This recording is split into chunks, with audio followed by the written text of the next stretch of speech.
पंजाब के मोगा में देर रात 1 बजे क्रैश हुए फाइटर जेट MiG-21 के पायलट स्क्वाड्रन लीडर अभिनव चौधरी शहीद हो गए। वायुसेना ने उनकी मौत की पुष्टि कर दी और दुर्घटना के कारणों का पता लगाने के लिए कोर्ट ऑफ इंक्वायरी का आदेश दिया है। पायलट अभिनव ने MiG-21 से राजस्थान के सूरतगढ़ से हलवारा और हलवारा से सूरतगढ़ के लिए उड़ान भरी थी। इसी दौरान उनका विमान पंजाब के मोगा के कस्बा बाघा पुराना के गांव लंगियाना खुर्द के पास रात 1 बजे क्रैश हो गया। निकल के आना कि भैया गिफ्ट कर गया।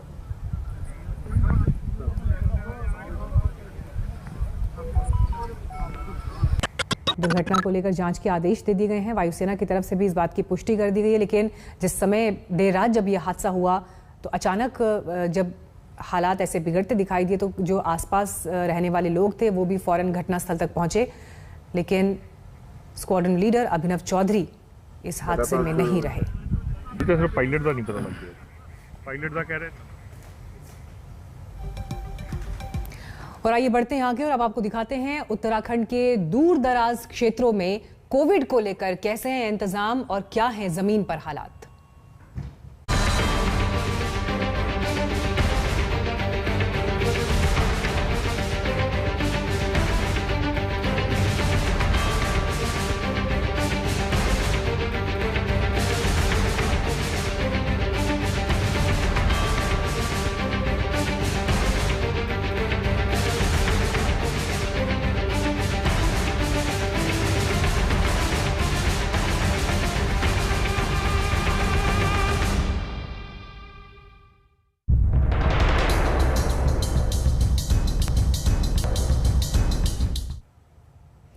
कोरोना काल में पहाड़ का सीना भी दरक रहा है। पहाड़ के पत्थरों में भी आंसुओं की धार है।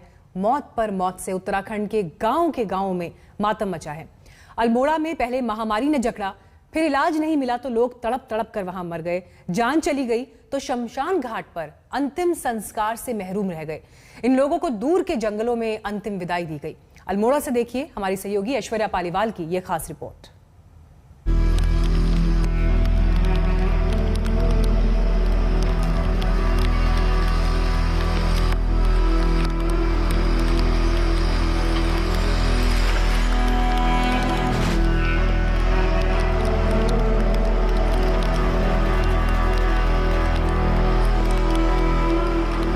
तस्वीरें उत्तराखंड के अल्मोड़ा की हैं। शमशान घाट से दूर पहाड़ों के बीच जलती चिताओं की कहानी बहुत भयानक है।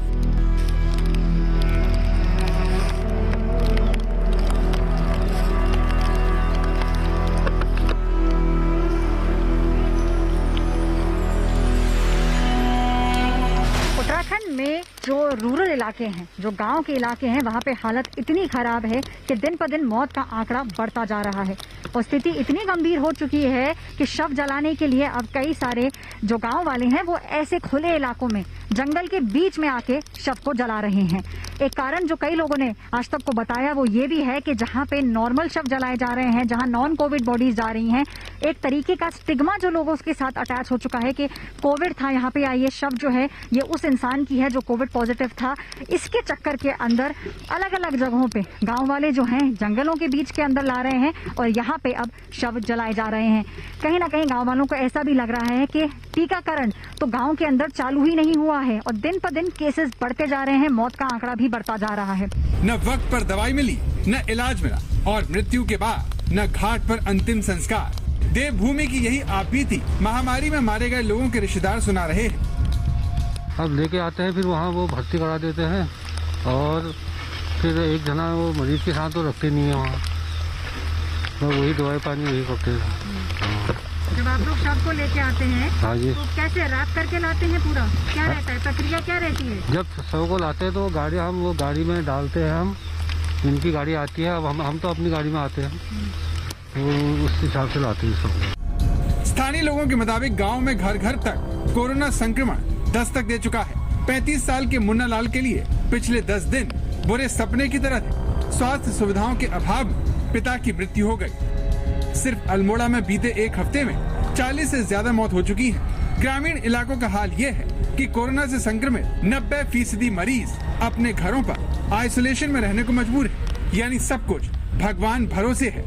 उत्तराखंड के अल्मोड़ा में इस समय हालत यह है कि हर 24 घंटे में मौत का आंकड़ा बढ़ता जा रहा है। यही कारण है कि जंगलों के बीच में अब शमशान बना दिया गया है। गांव वालों का सवाल है कि मदद के लिए कौन आएगा और कब आएगा। अगर आंकड़ों को माने तो 24 घंटे के अंदर 16,000 एक्टिव केसेस हैं उत्तराखंड के गांव में, जिसमें से 14,000 लोग घर में ही आइसोलेट कर रहे हैं। कई गांव को तो कंटेनमेंट जोन घोषित कर दिया गया है। सवाल अब यही है कि क्या इस तरीके के जो विजुअल्स देखने को सामने आ रहे हैं कि गांव वाले शवों को लेके जंगल के बीच में जा पहुंचे हैं और वहां पे एक शमशान बना दिया है, इससे सवाल यही है कि प्रशासन की मदद कब पहुंचेगी और कितनी जल्द पहुंचेगी।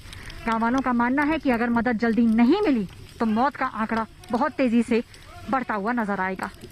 ऐश्वर्या पालीवाल, आज तक के लिए कैमरा पर्सन परमेंद्र शर्मा के साथ। लाशी